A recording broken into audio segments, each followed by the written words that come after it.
Today's show is brought to you by Cotswolds Outdoor, Cross Bikes, Garmin and Cumulus.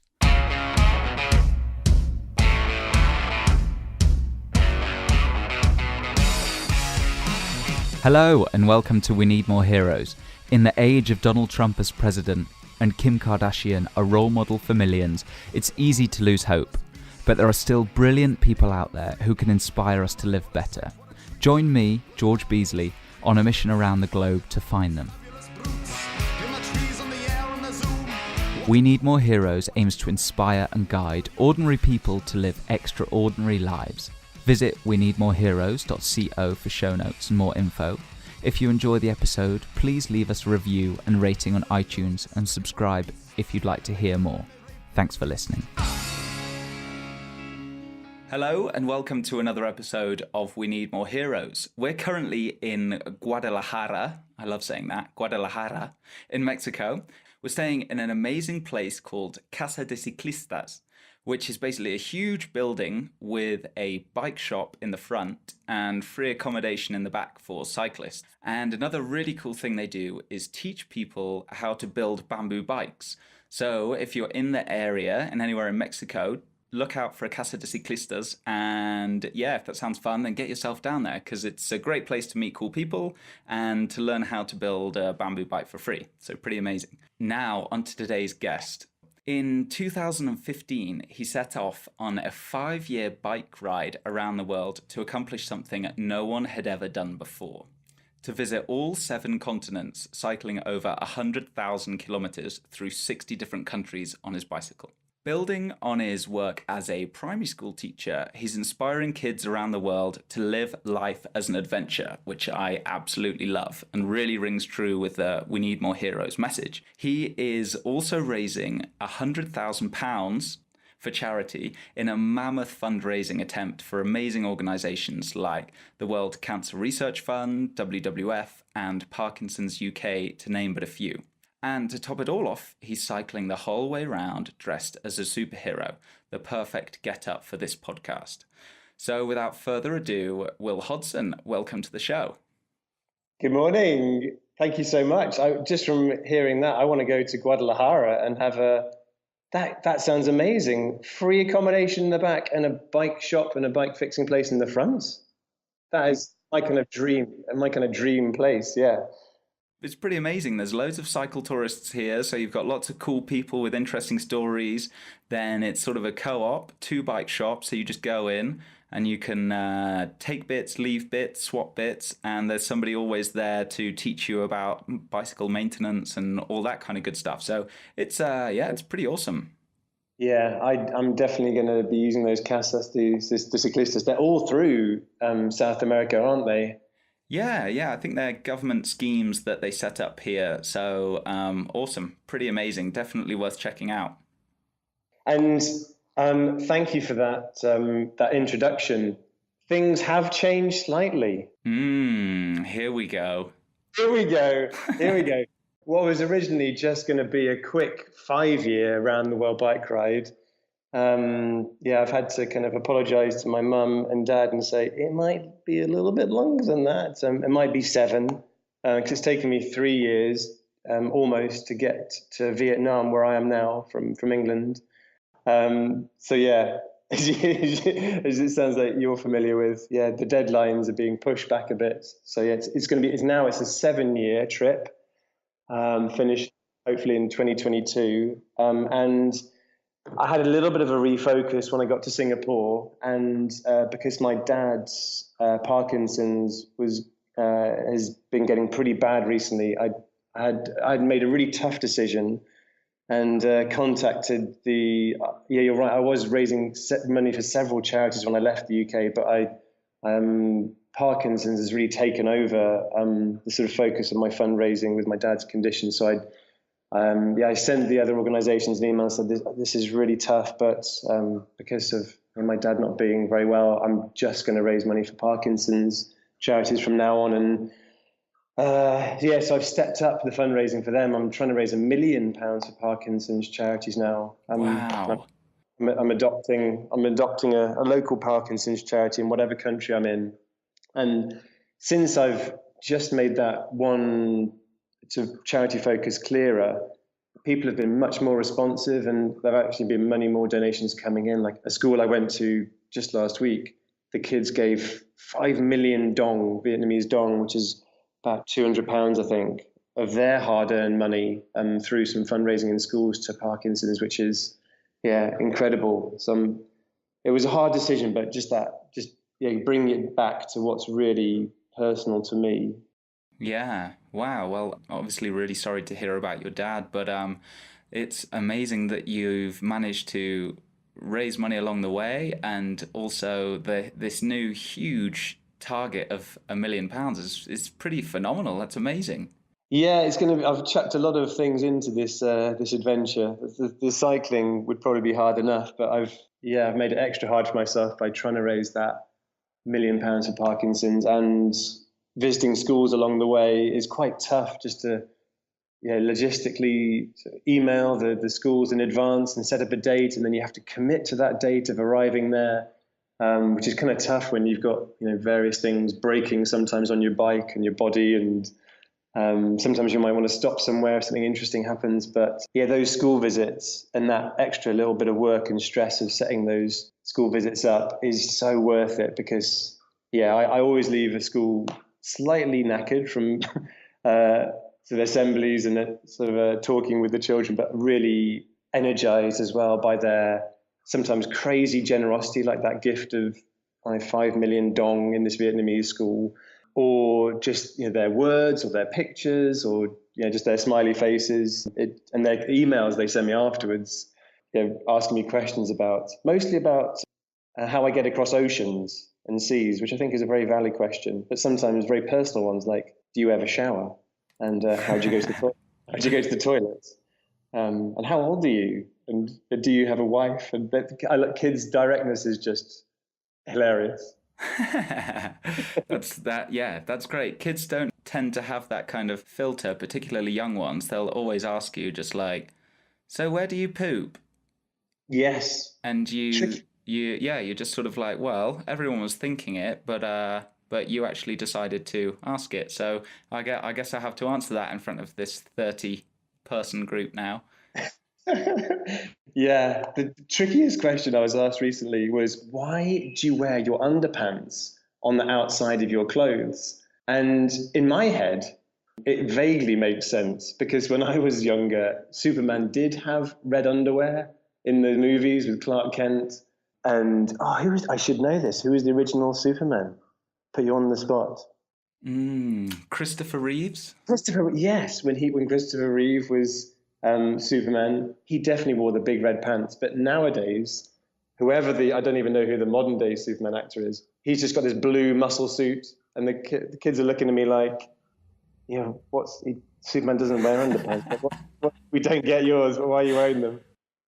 So I literally have to justify to 700 kids in an assembly hall why I have these ridiculous red pants on, and it's That's amazing. And if there's a group of people that you don't want to appear dressed weird in front of wearing pants, it's probably a group of 700 school children. Yeah, they haven't been too judgmental so far. And, as long as I say I've washed recently, and they're not afraid to get a bit closer. That's great.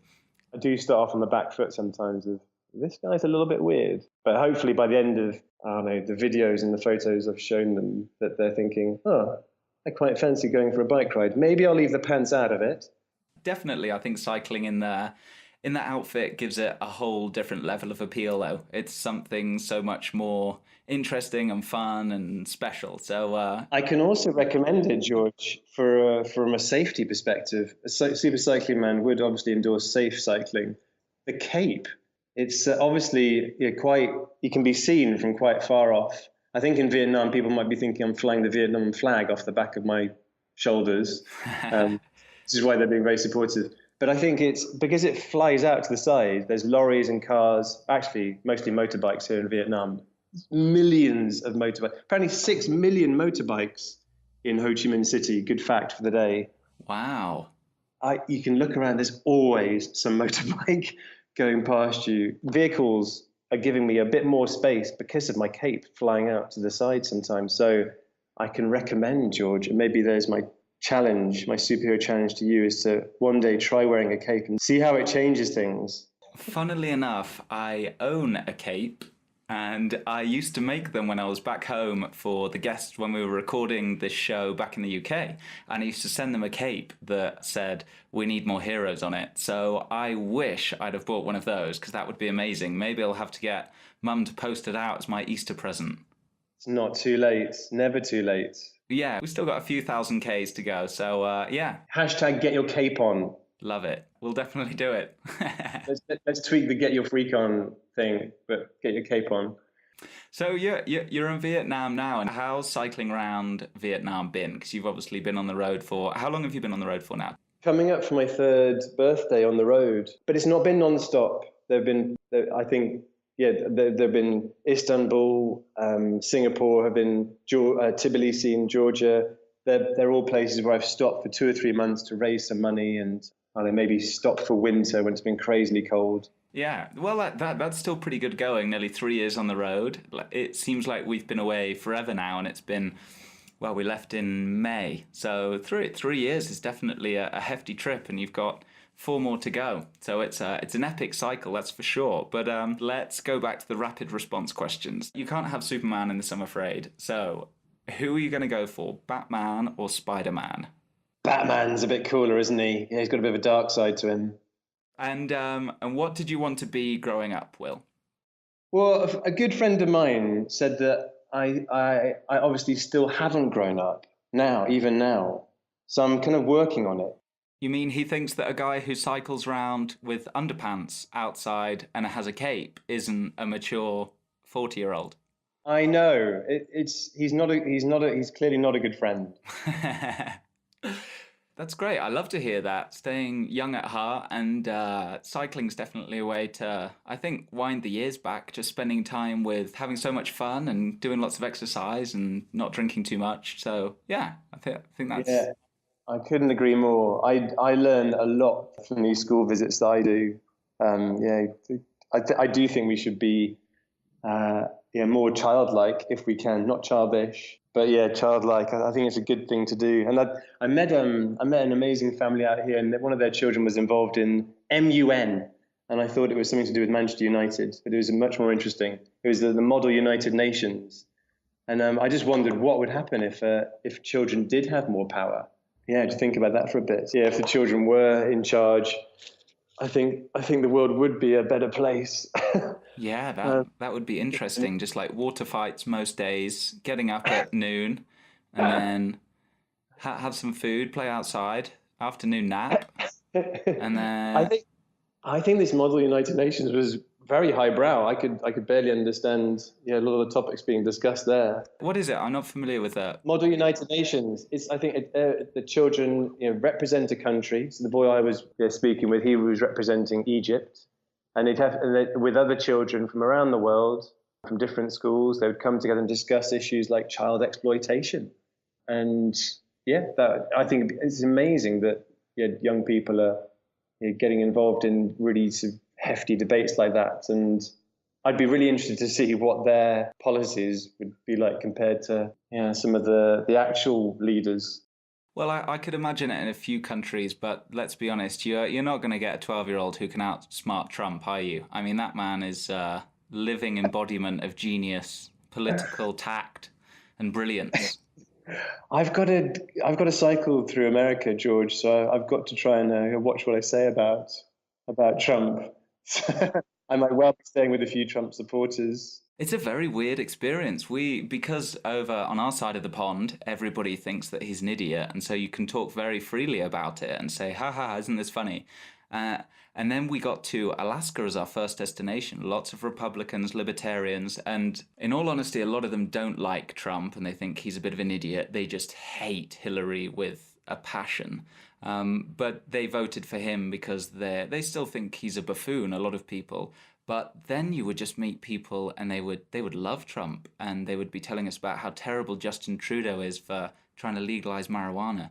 And you're just like, Oh, yeah. So millions of people voted for him, and it's very strange because we don't have any Trump supporters really back in the UK who you meet and run into. So it was a really interesting experience. Although that being said, they may have some funky ideas, but they were some of the most kind, generous, nicest people that we met. So yeah, I'm sure you'll probably experience a similar thing when you get there. Yeah, I think the States will be fascinating, even though I think it's kind of close to home. I think it'll be a real adventure. And it's beautiful as well. It's really, really gorgeous. The country is enormous and it's so different. So yeah, I'm sure you'll have a great time. We loved it. And the food portions are huge, apparently. So I'm looking forward to that. Some pancakes for breakfast in the morning and ridiculously large burgers. Can I just big up Vietnam as a destination for anyone who would be interested in cycling to come to, or anyone who's interested in food, actually, or just hanging out with super friendly people. I've only been here for about 2 weeks now, but it is already one of my favorite places. I've been to 27 countries so far, and Vietnam is just incredible.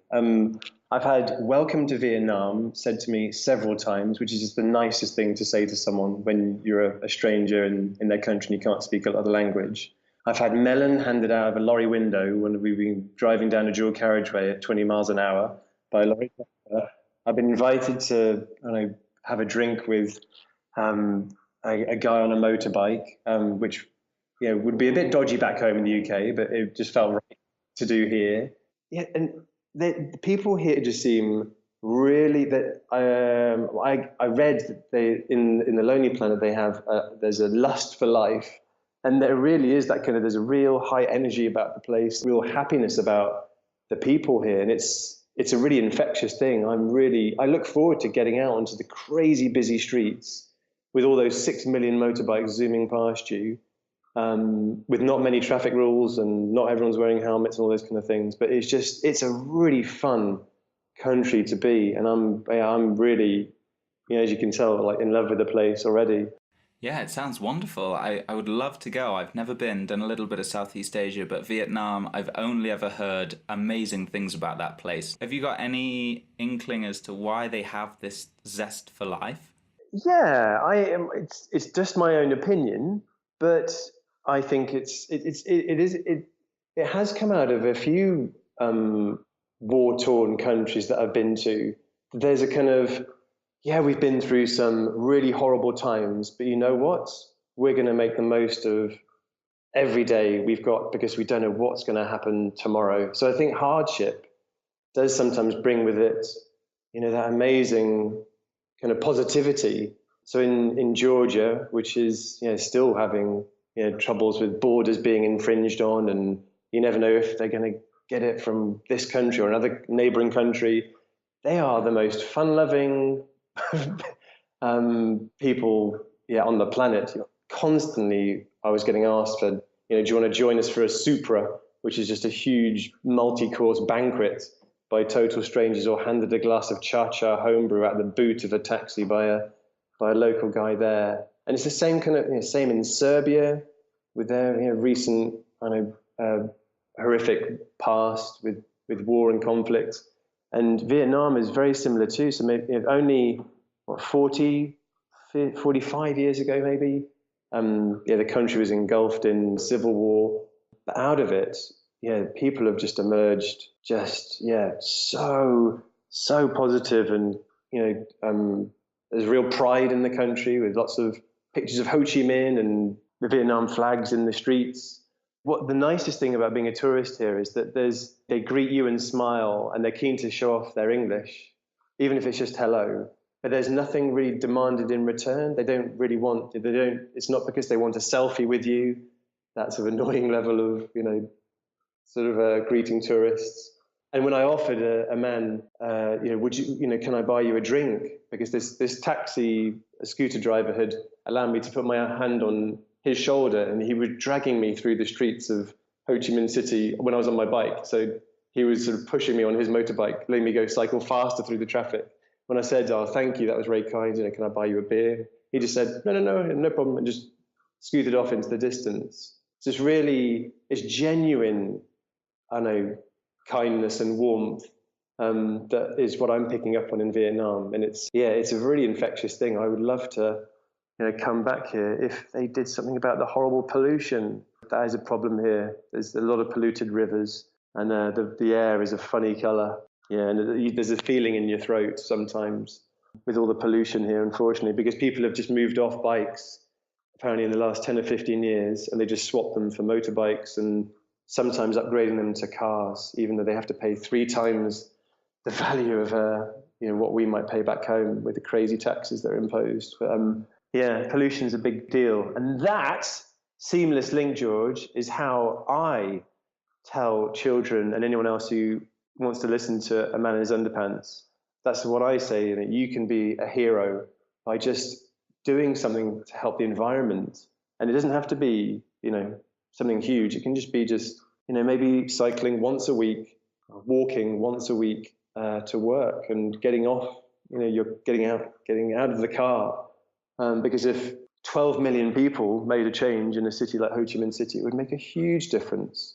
Or even if one person did it, you're contributing to, making the world a little bit better just by taking your individual action. So that's kind of what I bang on about when I go into schools. And it sounds like your We Need More Heroes thing is doing quite a lot of that too. So nice little superhero link up here. Yeah, I love that superhero link up. And so I mentioned a little bit before that you were a school teacher before back in the UK, and you were in London. I saw Tooting Beck Station in one of your videos, which is my old tube stations. That was pretty No way. nostalgic before I remembered how horrible it feels to be sweaty in a suit on the underground. And but can you just tell us a little bit about yourself before the trip, and had you done any cycling before, or?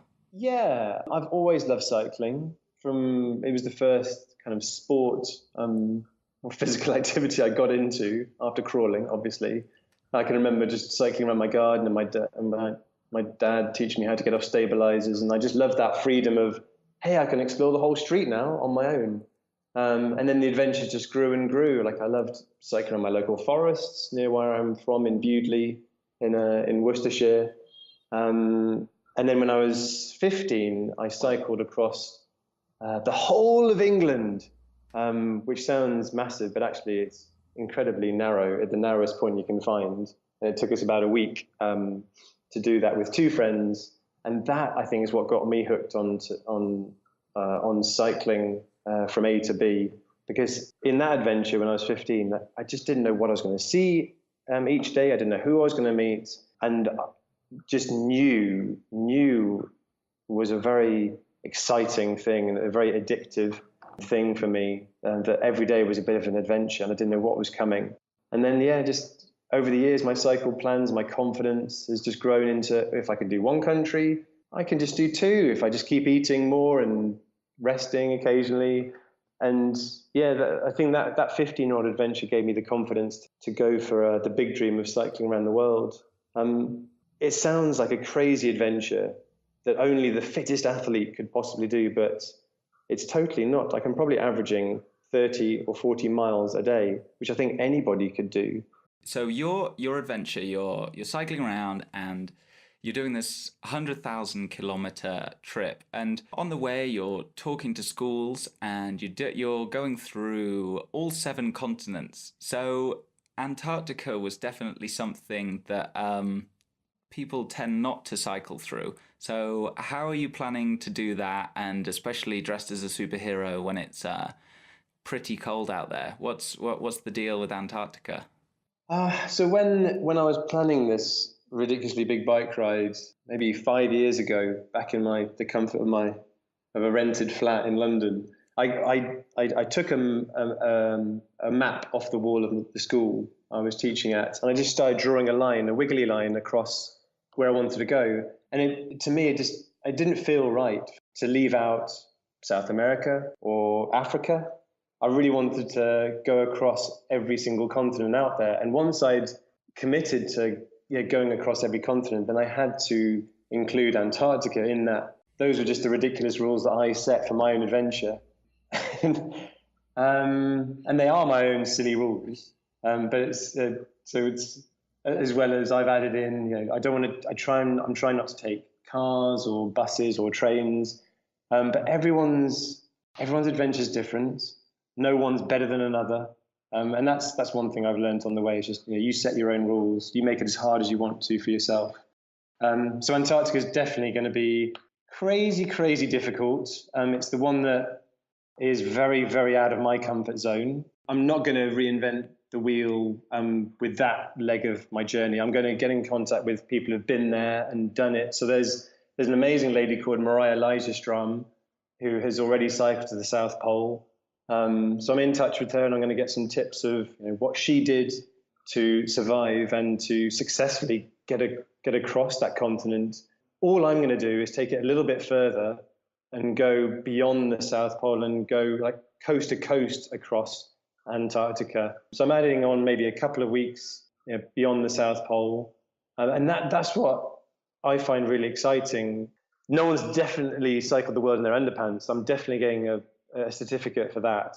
Double trouble right there, setting 2 records. Yeah, that's amazing. And absolutely, there's something exciting about doing firsts, and that sounds like it'll be a real adventure.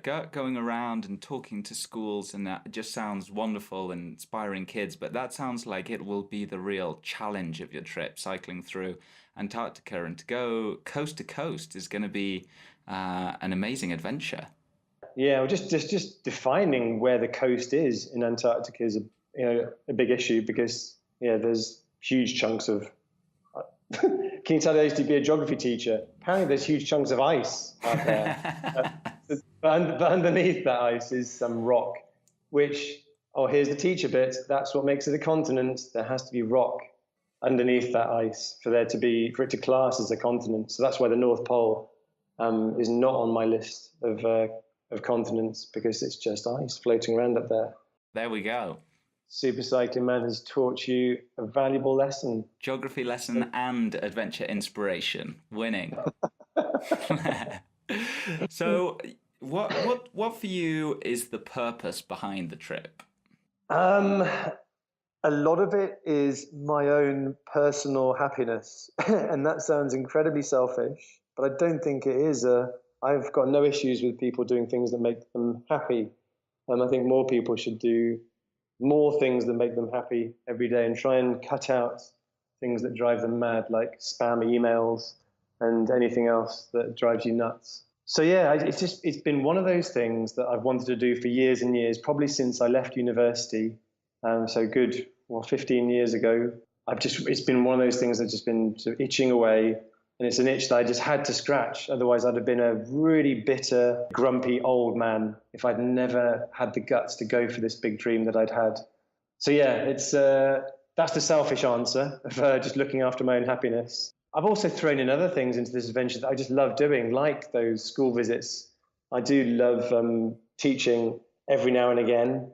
So in every city I stop in, I go and do assemblies or class visits and get children fired up about going for their dreams and trying to, like you say, be the hero of their own story and just show that if a silly man in his underpants can cycle across countries, then they definitely could, and they don't have to wear a costume if they don't want to. But I recommend it for many reasons. And just to, I talk about Super Cycling Man's super high 5 ways they could be a hero. Because most of the children I'm speaking with are primary school kids, and I try and make it easy for them to remember. So I just say things like, number 1, be kind, smile, give some money to charity, help your friends.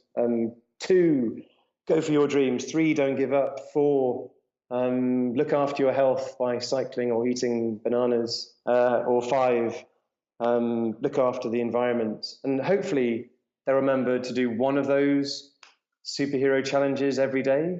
Maybe they'll do all 5, which would be incredible. But that's a really, really enjoyable bit of the adventure. And it is a bit of extra work, but the rewards are fantastic financially as well. So it's actually become my bread and butter to keep this trip going. I'm not sponsored by anybody yet. If anybody is listening to this podcast and you happen to have millions of pounds to sponsor a man cycling around the world in his underpants, please get in touch. Richard Branson, it's just spare change. Don't be shy. Bill Gates, you wouldn't even notice it. Just throw some money. And while you're at it, We Need More Heroes could do with a bit of sponsorship cash as well. So, an all-round shameless pledge. Become a I'm on, yeah. I've noticed you're on Patreon, which looks like a great way of yeah, supporting people doing things that you want to support. So I might well copy you and get onto that. Yeah, I just did it yesterday, actually. Well, we had a few emails in with people just saying, "Oh, how come you're not on Patreon?" And it seemed a bit weird. So for people who are listening who are wondering what Patreon is, it's a way to support creators, people who are making content, and you basically just donate money for them to them to help them with some kind of project. So some people have it who are cycle touring, or so it's not just for creators. For anybody doing a cool sort of project that you like, then you can support them with a few pennies. And I don't know why I always had a aversion to doing it. Just sort of asking people for money seemed a little bit strange. But after having over a handful of emails of people just saying, "Why don't you have it?" I thought, well, I guess it doesn't hurt. And if people like to support either the podcast or our cycle tour or any of that kind of stuff, then I guess we're happy to have a few extra bananas from the market. Yeah, that's what I've put on my website. Buy me some red bananas. And Yeah. I think if you put yourself out there, if you say, hey, you know, if you do like what I'm doing and you want to support it, if you give people ways they can support you, then I don't think that's a bad thing. You're not begging for money. You're just it's an option. People can say yes or no. And yeah, more quite often, people will support you and they want to support creators, especially if they're giving back like you are with your podcast. I've discovered teaching in international schools that are cropping up all around the world and becoming more and more numerous. Printing is easier, so you can print off postcards even and on magazines and sell them in the streets. I've even got some Super Cycling Man bracelets. I've been reduced to being a traveling salesman in China, so and selling my blue bracelets on the street with hopefully a well-translated sign saying "Buy these bracelets to keep me going around the world for 50 yuan" or whatever it was. As long as you're prepared to humiliate yourself by selling things in the streets, or put some information on the website and just say, you can give to this or not. And you might well find there are some people out there who want to support your project. You mentioned that you did it. You did the trip for partly for your own happiness, and then you gave more purpose to it by raising money for charity, which I think is exactly what we did. And I don't think there's anything wrong with that. A lot of people, if you say that you're raising money for charity, some people think that's great, and then other times you just met with this resistance and people say, "Oh, you're raising money for something fun that you wanted to do anyway." And it's like, yes, I'm raising money but doing something fun. Is it better if I don't raise any money and just do something fun and don't get any extra money for these charities that mean something to me? So I've always been confused by that, but nevertheless it happens. I just people would let people do whatever they want to do. Like everyone has their own way of this whole cycle traveling thing, and just it's just great that people are out there. So I wish there was a bit less judging going on. And like, if you want to raise money, great. If you don't, that's also great. If you want to have a certain type of bike, then that's fine. There's no real right and wrong way of doing it. It's your own personal adventure. And that I've definitely learned that along the way, that who cares? Like if you do, some crazy big distances each day, like as long as you're happy doing, whatever you're doing, then that's it. That's all it's about. It's not a competition. There's absolutely no medals floating around for cycling, across countries. Yeah, I think that's great advice, and I've got to say, we've definitely observed the whole. So, how many kilometers are you cycling a day?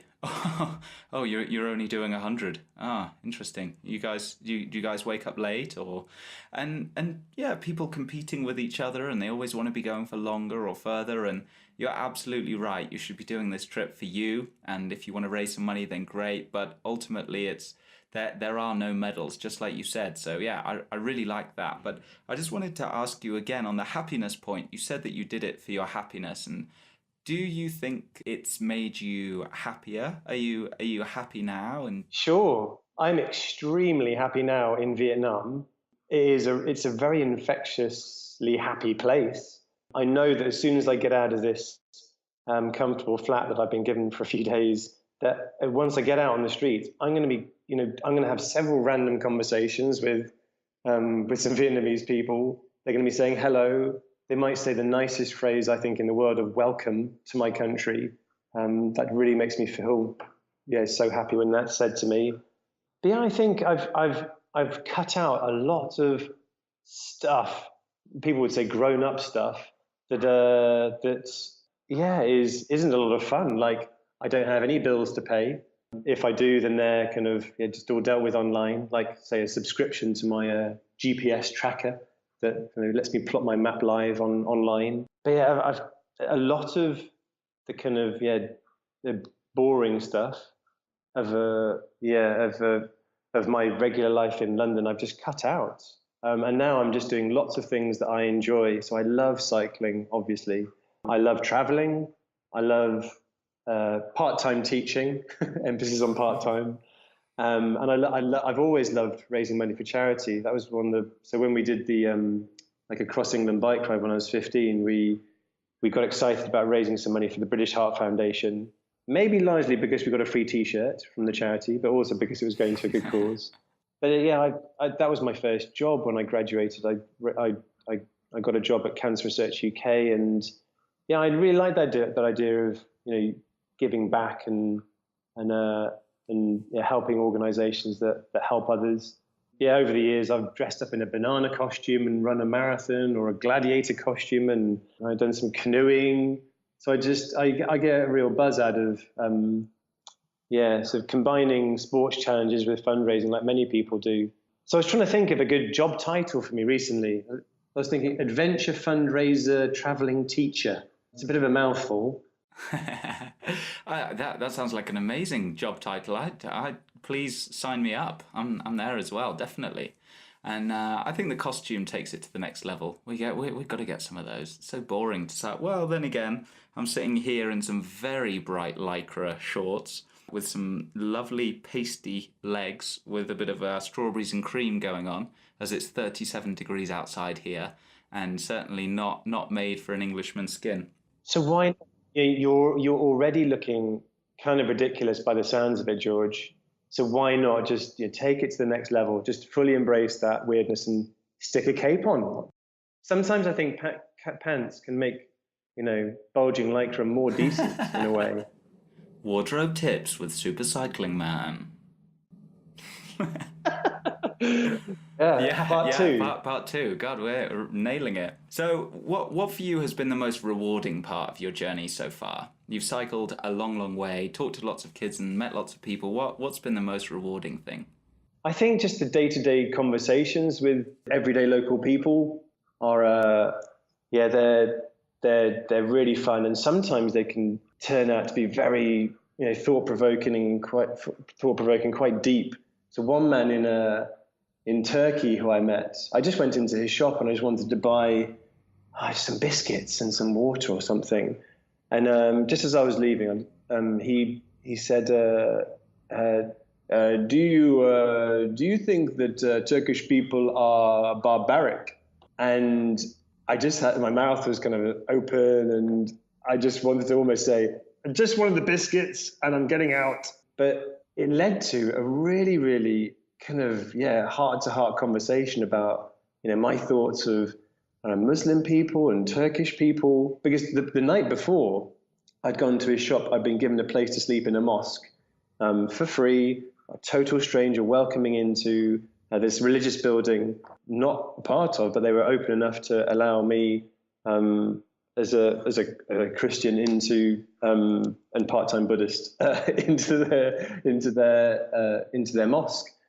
And I just said, wow, like anything but, like completely the opposite of barbaric. And I was, Yeah, so by the end of our half hour or maybe hour long conversation, I hope I'd given him the impression that at least I certainly didn't think that Turkish people were barbaric, and yeah, the majority of my friends and hopefully the majority of the West did not think that way. But I was kind of depressed that he'd obviously got that impression from, it must be from, I don't know, maybe the media.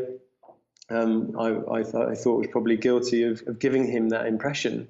But yeah, those moments of, I don't know, a bit of an in-depth conversation and maybe changing someone's, opinion. I can remember that guy as clear as it was yesterday.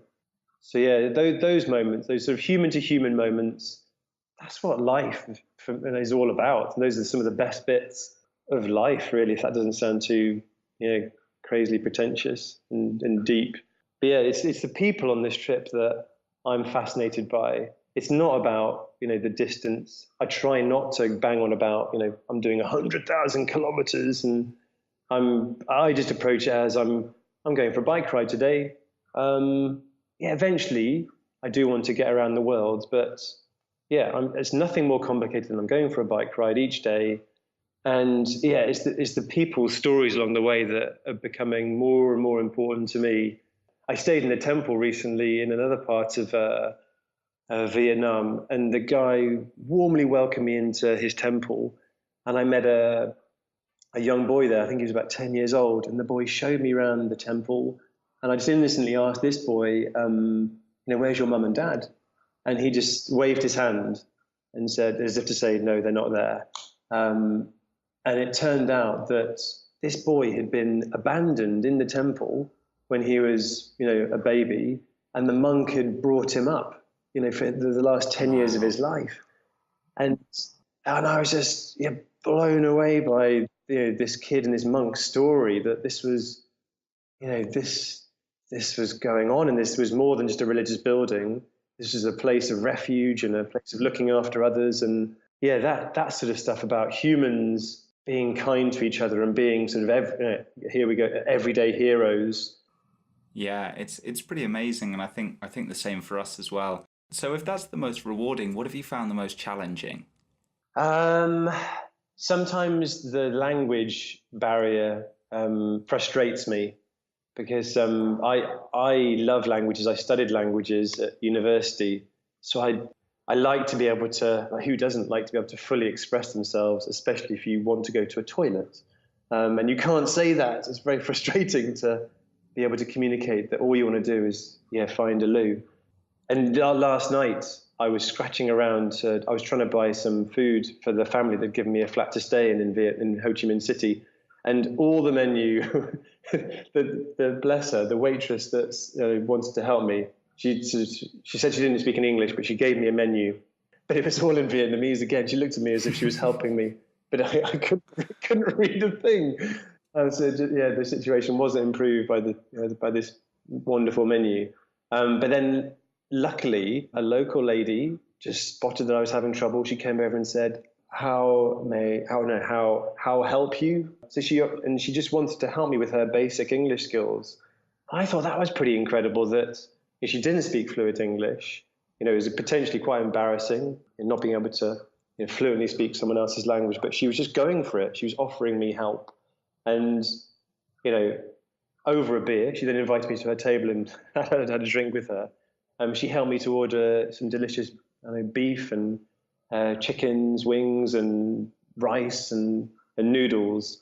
And I was so grateful to her for just getting out of her comfort zone and speaking her basic English with me and helping me out of a situation. People like that, I try and surprise them back by just pulling off one of my Super Cycling Man bracelets off my wrist and go, you have been so kind, and here is my Super Cycling Man bracelet with my message that we can all be heroes written on it. Amazing, yeah, that's a great way to do it. I really love that. We're gonna have to get some bracelets. How do you find cycling alone? Yeah, I'm glad you mentioned that. That's up there with one of the biggest challenges. When I started, I think I was all pumped up with testosterone, going, yeah, it's just me. cycling around the whole world, aren't I amazing? But over the months, I've mellowed a lot, and yeah, I realize I'm not doing anything too special. Anybody could cycle across a country or two or continent, if you've got the time and the money to do it. And so, yeah, I would love to cycle together with other people more for the rest of my trip around the world again. If anyone is listening to this and you would like to join up with a man in his underpants and the cape, as I say, cycle from Vietnam to Japan, or through North America and South America, please get in touch. The trouble is that it's very rare that you meet someone who is going the same way as you, who is wanting to travel in the same style or lack of style as you are, who has the same ideas on interacting with local people. Some people want to just blast through and not really chat too much, and I quite like the randomness and the chats with the everyday people you meet.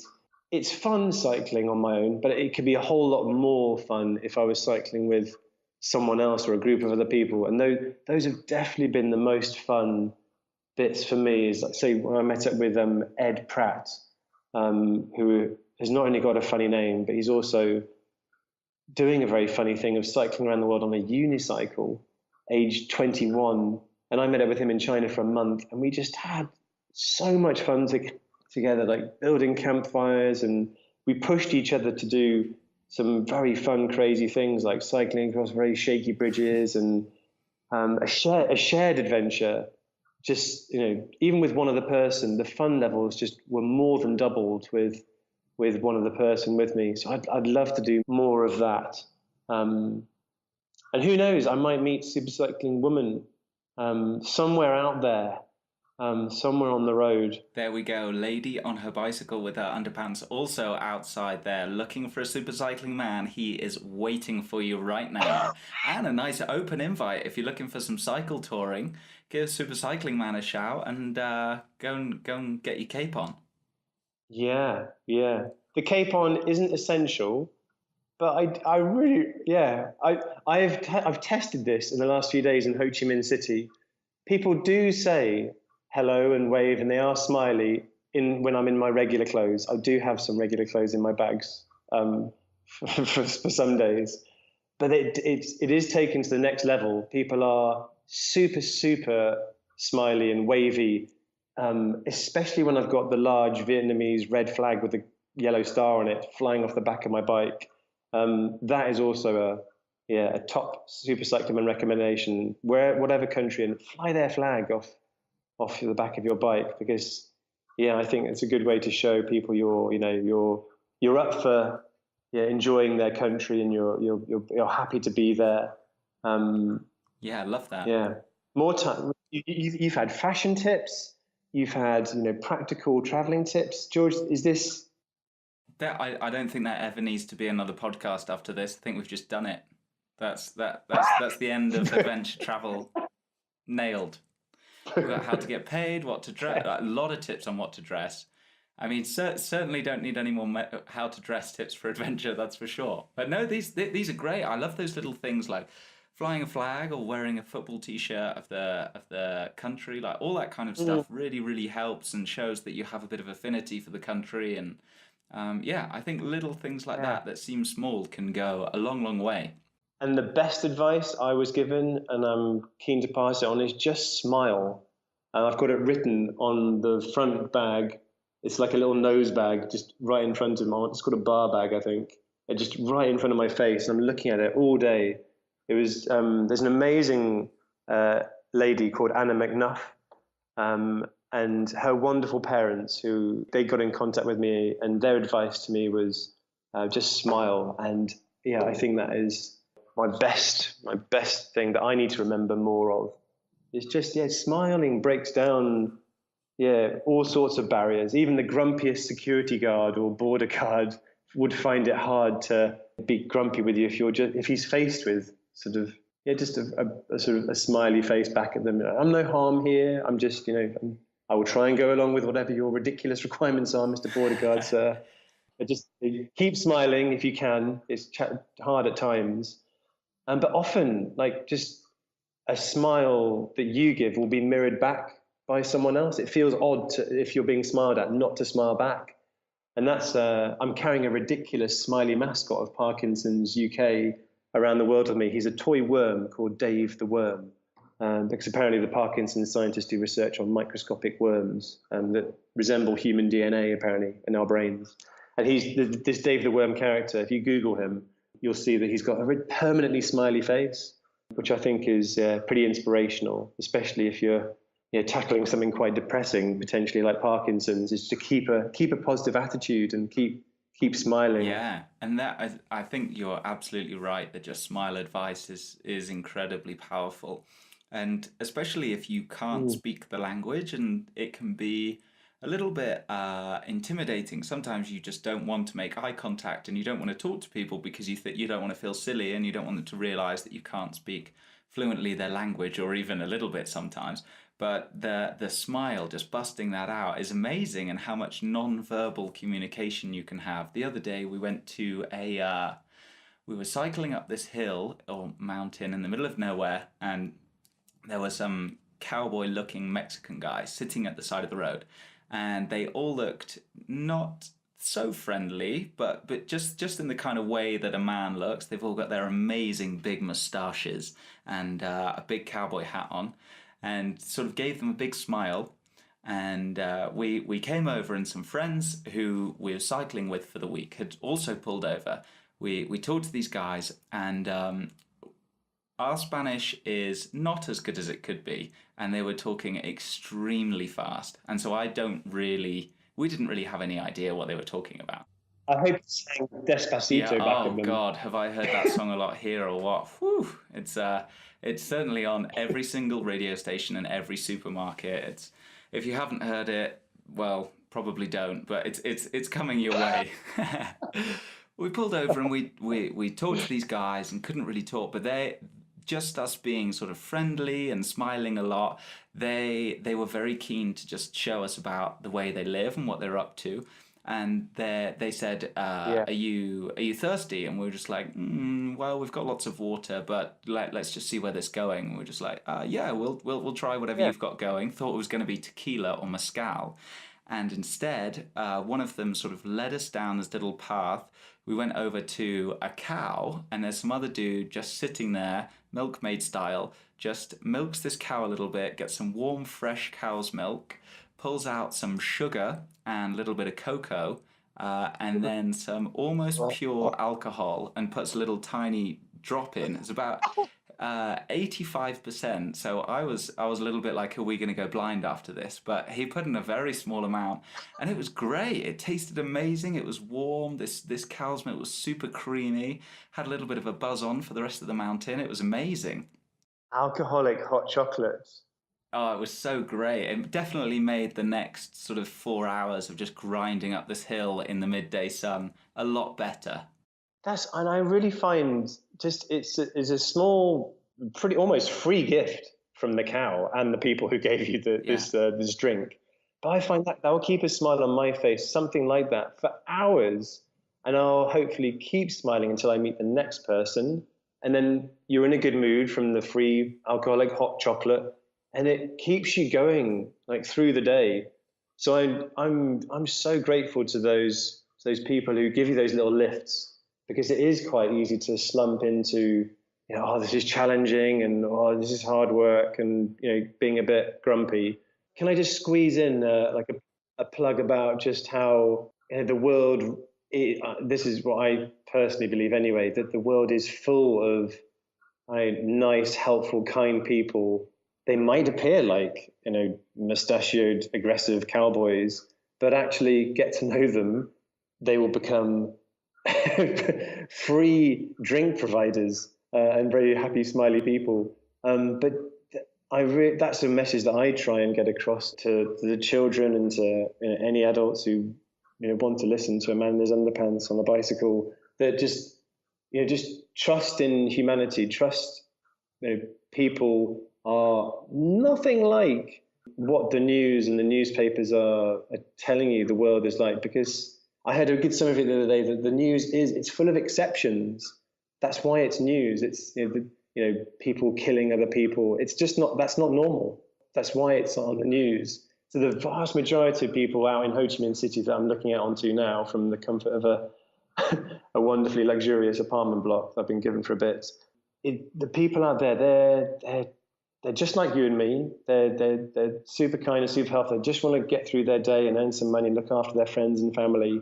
So yeah, more people want to help you than hurt you.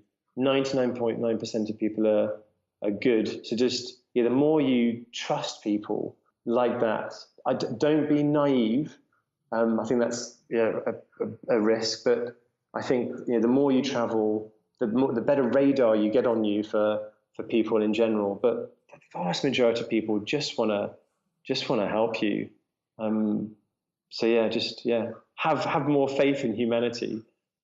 Yeah, no, I think you're absolutely right, and you put it really well.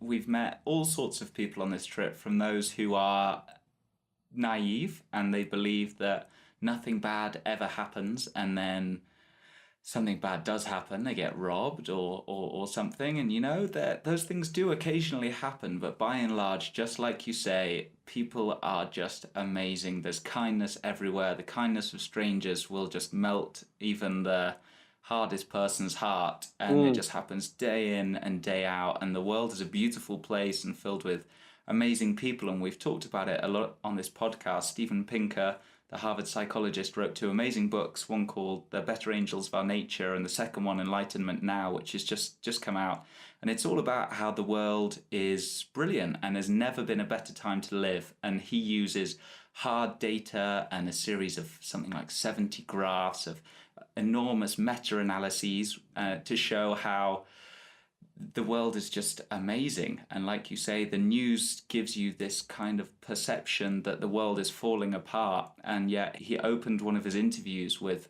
the leading newspapers could have led with this headline every day for the last 5 years: 385,000 people lifted out of extreme poverty.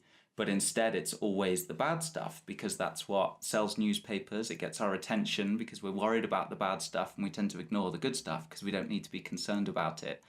And it really gives you this warped view of what the world and humanity are.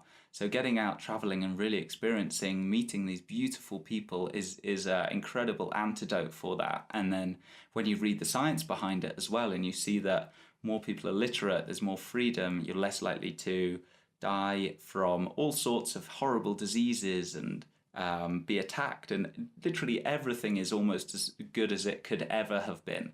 So it's a beautiful world out there.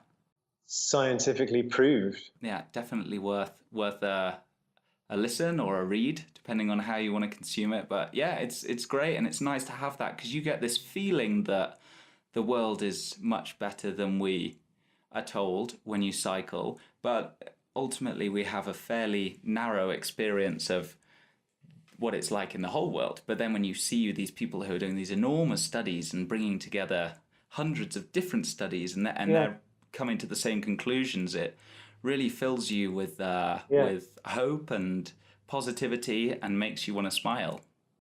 When I did my first sort of long distance, like cross one continent bike trip, maybe 6 years ago, from London to Istanbul, I was told of a book by Patrick Leigh Fermor called A Time of Gifts. And back around the time of, I think it was the Second World War was just about to kick off.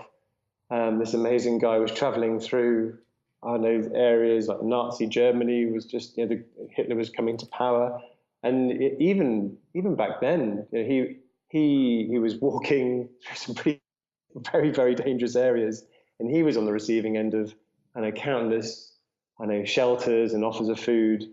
That's interesting to know that, it's that kind of human kindness has been going on for a long time, obviously since day one. But it's scientifically proved that it's higher levels or better levels than ever. I feel like Facebook is a double-edged sword, but I'm finding it super helpful. Like social media generally with what I'm doing, I like to post a map of where I'm heading next, and I'll say, do you know anyone who is in this town or city? And thanks to social media, it can be shared really quickly with just a click, and all of a sudden I'll have a house like the one I'm staying in right now, because of a friend of a friend. I don't know this lady at all who I'm staying with here, but yeah, social media has definitely got its bad sides, but it's also got, if you use it responsibly, if you use social media for good, then it can, really, really help you out. But yeah, I completely agree that it's a tool and you can use it well, especially for traveling, or it can be abused like anything. But for us, I think we're managing to walk the line well and get in touch with people and hopefully share some of our story. So yeah, I really enjoy it. So your trip is just amazing and wonderful to hear about. And do you have a plan for after the trip? Yeah, so I've been thinking about writing a series of kids' books, because it was a kids' book that actually inspired this journey.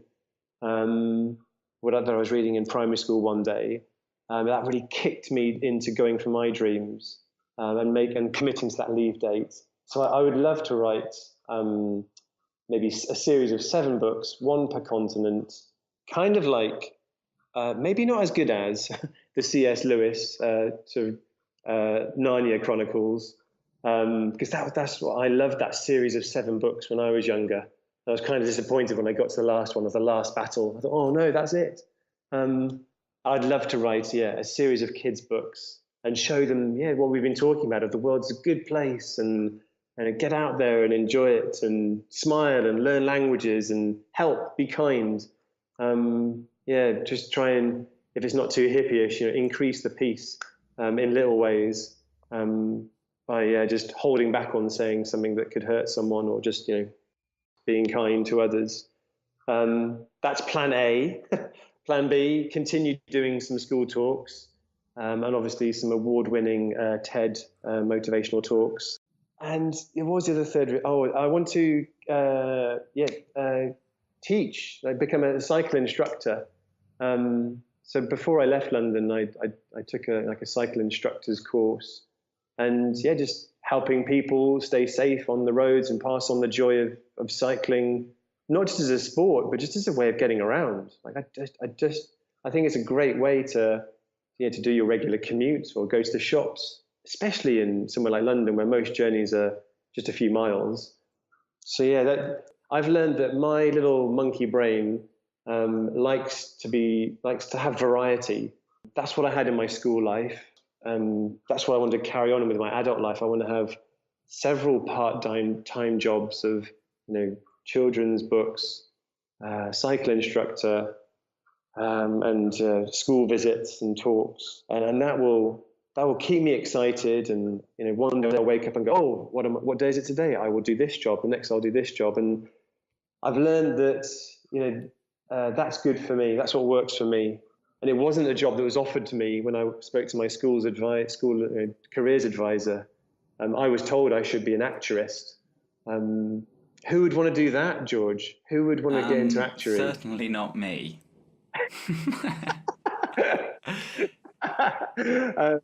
So I just, I've learned that some of the happiest people out there are people who've just gone, you know what? I'm just going to try and make my own, career. I'm going to make my own job, no matter how ridiculous it is, being called an adventure fundraiser traveling school teacher. If that's what floats your boat, if that's what you want to do, you can make it happen. But you've just got to work really hard at it, at manufacturing this crazy job you want to do for yourself. There's another amazing lady called Sophie. I don't even know her second name. I think it's she goes by Challenge Sophie. Sophie Radcliffe. Online. Sophie Radcliffe, there you go. She has created her own job of inspiring others through her adventures, and it's not something that you're offered by a careers advisor. But if there are ways to keep your adventures going, if that's what you're into, by sometimes getting sponsors involved, so online promoting other companies' products. on social media. So yeah, there's lots of ways you keep your dream job going, but you just got to work really hard at creating it. Yeah, it's certainly not easy, and but Sophie does a great job, and I love following her, and also Anna McNuff as well. And it just shows that these kind of portfolio careers, as they call them, they are available. Just what you're describing, people are carving out that kind of existence now and flourishing and having everything. They've got enough money to pay the bills, but also going on these wonderful adventures, talking to people, inspiring people, and doing all those kind of amazing things. And there's a really good talk on YouTube about multi-potentialites, it's called, if you put that in multi-potentialite TED. So a multi-potentialite is just a term given to somebody like you say you are, who's very interested in lots of different things, like the opposite of a specialist. And I also put myself in that category, and it can feel like a real weakness sometimes, but it's great to see that this lady has managed to frame it as a strength. And she also has a website and loads of resources that go along with it about how to you yourself build a portfolio career and turn the fact that you love lots of different things and aren't just obsessed with one thing into a strength and make it work for you. So that's something that people should check out if that rings true for you. And the point that you said about becoming a cycle safety instructor at the end just made me struck a chord with me, because you sort of think, well, the cycle touring is amazing and it's a really wonderful thing to do, but something that nobody really talks about is the safety side of it. And unfortunately, in Guadalajara this week, there was a girl who was killed, and she was cycling on the road, and she used to stay at this place where we're staying, and it was a real tragedy just a couple of days ago. And her boyfriend was there and her mother was there, and she was killed by a lorry and died instantly. And it just makes you realize that there is a very real danger to your cycling on the road in countries that don't have strict laws about traffic, and a lot of people don't have a driver's license, and there's a lot of drink driving and all that kind of thing. So we've seen lots of people cycling without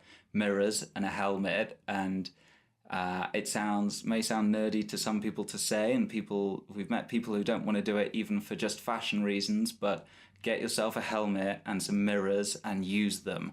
And the REI Take a Look mirror that you put on your glasses or your helmet is excellent, so highly recommend that to anybody.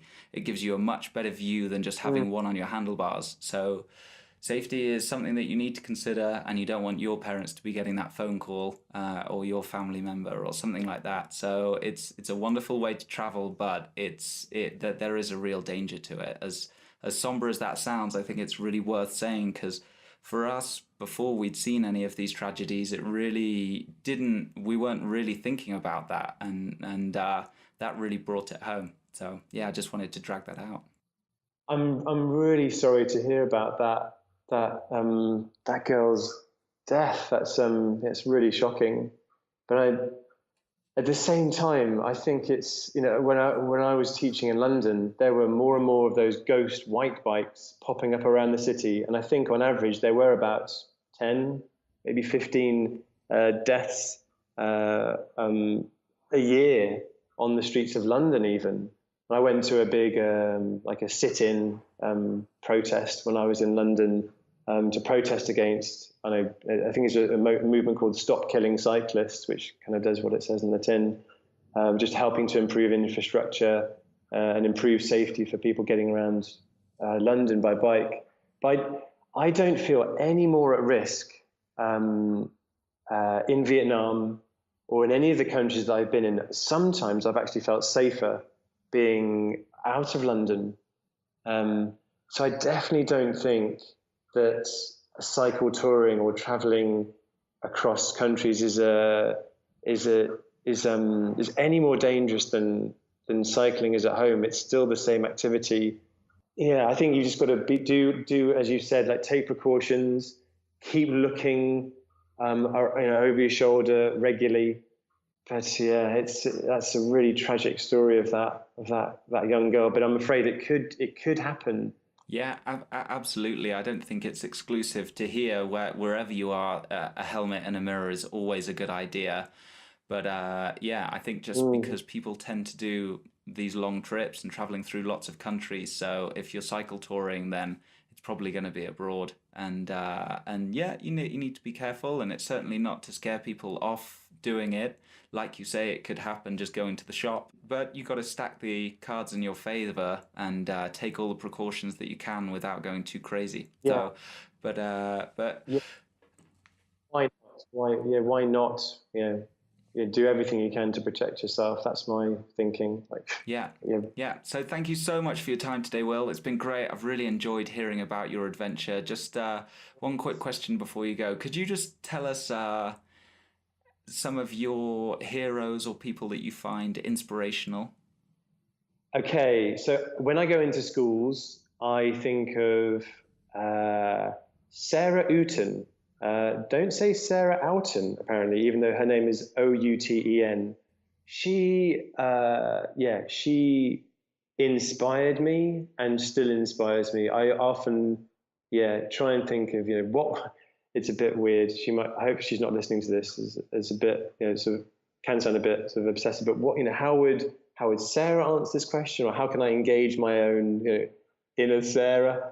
She is just the most humble, despite being, a record-breaking Badass. cross ocean, cross ocean rower. Solo female rowing is just insanely tough.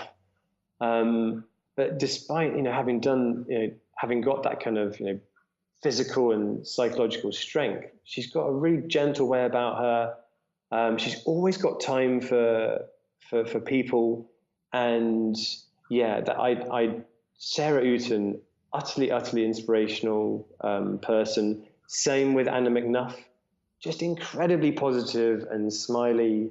Not surprising when her parents, who I mentioned earlier, have that positive outlook of just smile. Of all the messages I asked them to give me, they could have written anything on my bike when I asked them to send me a message, but it was literally just the one word: smile. Anna McNuff, just I love how she sees the bright side of life. Doesn't take herself too seriously. Um, and can I mention a third? Yeah, yeah, go for it. I love this. Alistair Humphreys. Yeah. He's good friend of mine. A proud godparent of one of his kids, and he was a schoolmate of mine who was on that cross England bike ride when we were 15 years old, young, getting stupidly lost, going up places where we shouldn't have been on our mountain bikes. I got us lost badly one day going up a mountain called Great Gable, which is apparently the eighth highest hill mountain, whatever it is, in England. Totally should have been there. And we've got the photo of us. I've got the map around my neck, so it must have been me in the days of paper maps. And we were wearing rucksacks on our backs on bikes. We were so badly prepared, but we were doing it and we did it. Um, and he's definitely a multi-potentialite. He's gone on to forge a career out of being an adventurer. What a ridiculous job title that is. But he's paying his bills by doing talks now. He gets paid to talk to people. What an equally ridiculous job. Or writing books. But um, he's constantly challenging people and himself to step out of your comfort zone a bit and go down that little side street, or just do something new each day. And I think just yesterday on my journey through Ho Chi Minh City, I thought, oh yeah, I remember Al's words of do something new or do something a little bit challenging each day. And I went down a little side street, and you see all sorts of new things. Just waving hello to some people who might not have seen a tourist on a bike down there, little tiny little street, which is supposed to be for locals only.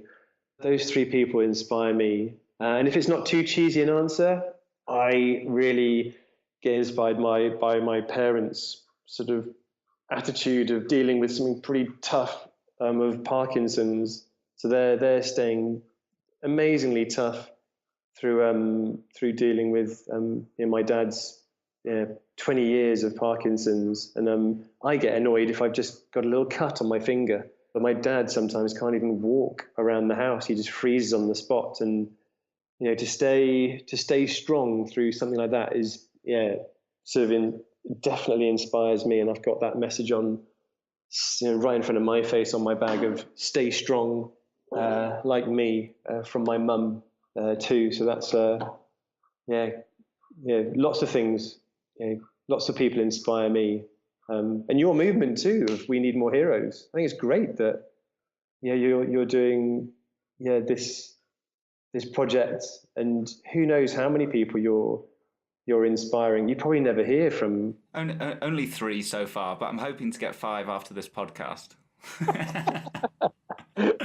No, it's been wonderful. It's been really, really amazing. We just hit 10,000 subscribers the other day, and that felt very surreal. And I was like, wow, this is really going somewhere. Just from wanting to try and spread this message from amazing people that I met, and also wanting to talk to incredible people and try and spread their wonderful messages of adventure and life. And it's sort of snowballed and is wonderful, and I'm really, really loving it. So your heroes, I think, were great, and also some of mine too.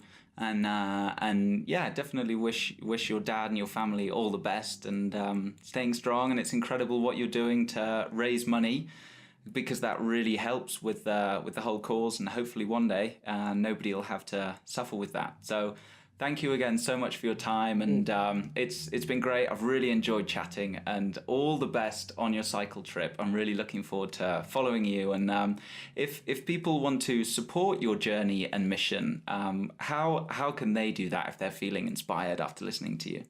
It would be great to drag more people around the planet with me, and see, what a fun place that the world is, especially if you're traveling by bike in a superhero costume. So if you want to come around the world with me, I have a website, funnily enough, and amazingly, supercyclingman.com was free when I was buying the website name a while back. So there it is. It's Supercyclingman. And there's all sorts of things on there. There's a live map, so you can track me around the world. You can see where I'm sleeping at night if you want to take it to the next sort of stalking level. You can donate money to Parkinson's if you want to help me towards that £1 million target for Parkinson's charities. You can ask me a question about why I wear underpants, how old I am, all that kind of jazz. Watch some YouTube videos if you've got a bit of time on your hands. That's the usual kind of thing. But hopefully, it's just a bit of fun. I love getting out there, like I will in a couple of hours, and just putting a smile on people's faces. I really get a buzz from, especially people who are on quite a boring commute to work, just sort of shaking them out of their sort of, boring commute, and just going, oh, that's what's out there today. Wow, I wonder what I'm going to see today. Super Cycling Man, shaking things up. Awesome. I love it. I love it. I love it. And exactly like you say, that snowball effect is so powerful. Then you maybe see 100, 200 people through your day, and then they are a little bit more happy, and they've seen that smile, and it spreads. And in some way, we do make the world a little bit better on however big or small scale. So keep on doing what you're doing. And thank you so much for coming on the podcast. It's been great to chat. And thank you all for listening. So until next time, goodbye. I thought you were going to say, until next time, keep your pants on, or stay super, or something. I thought there was a catchphrase coming. I was trying to think of something funny, and then I was just like, I've got nothing. I've got absolutely nothing here. I got nothing. And then ended with a very British goodbye. There we have it. I hope you enjoyed this one. If you did, spread the love and share it with anyone you think would also benefit from it by sharing it on Facebook or Twitter with the hashtag #WeNeedMoreHeroes. Connect with me on Facebook and Instagram at @WeNeedMoreHeroes, and just more_heroes on Twitter. I'd love to hear your thoughts on this, and in fact any of our other episodes, so get in touch at weneedmoreheroes.co. Thanks so much for tuning in and sharing the love. And thank you again to today's sponsors, Cotswolds Outdoor, Cross Bikes, Garmin and Cumulus, for making this show happen.